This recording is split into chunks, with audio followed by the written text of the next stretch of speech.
জীবনে কিছু পথ নিজের থেকে বেছে নেওয়া হয় না, পথই ডাকে। এই ভ্রমণটা ঠিক তেমনই ছিল। সিলেট মানে পাহাড় না, নদী না, শুধু চা বাগান না। সিলেট ইজ এ ফিলিংস, একটা নিঃশ্বাস, একটা শুদ্ধতা। এখানকার আলোটা আলাদা, পাখির ডাকে ঘুম ভাঙে, আর বিকেলে বাতাসে থাকে চায়ের ঘ্রাণ।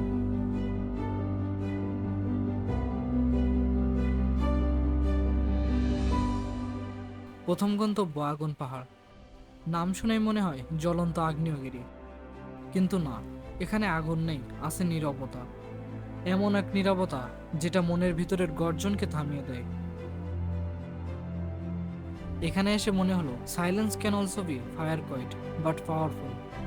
এমন আগুন যেটা মন ছুঁয়ে যায়, পোড়ায় না বরং জাগিয়ে তোলে। আর সেই সাথে পরিচয় হয় এমন কিছু মানুষের সাথে, যারাও ঠিক পাহাড়ের মতো শিকড় আঁকড়ে বেঁচে আছে। এখানে আপনি অল্প কিছু হাইকিং করে সুন্দর একটা ভিউ দেখতে পাবেন, যেটা দেখলে আপনার চোখ শীতল হতে বাধ্য।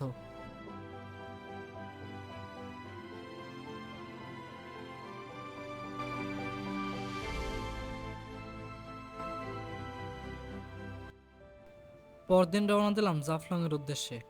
এটি আগুন পাহাড় থেকে অলমোস্ট 45 কিলোমিটার দূরে অবস্থিত।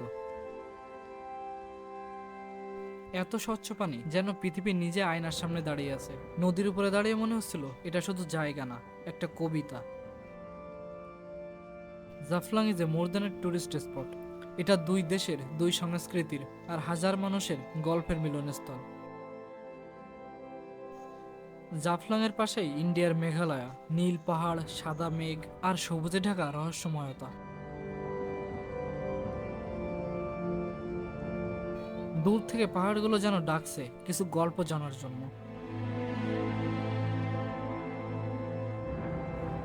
এখানে আপনি প্রকৃতির সাথে যেন এক গভীর সম্পর্কে জড়িয়ে যাবেন। সময় যে কখন পার হয়ে যাবে আপনি নিজেও জানবেন না। মেঘালয়া, ল্যান্ড অফ ক্লাউডস, এমন একটা জায়গা যেন কল্পনার মতোই বাস্তব। এখানে খাসি, জয়ন্তিয়া, গারো আদিবাসীরা বাস করেন। তাদের জীবন প্রকৃতির সঙ্গে এমনভাবে মিশে আছে যেন প্রকৃতি নিজেই ওদের ভাষায় কথা বলে।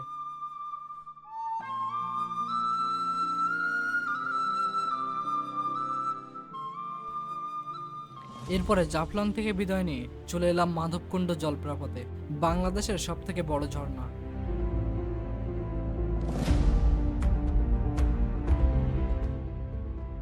পানি পড়ার শব্দটা যেন প্রাকৃতিক এক সঙ্গীত, যেন প্রকৃতি নিজেই মন খুলে গান গাইছে। পানির ছোঁয়ায় বাতাসে একটা অদ্ভুত শীতলতা।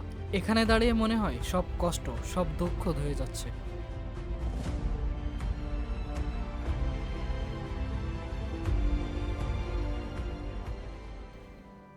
এরপর শেষ দিন এলাম শ্রীমঙ্গল।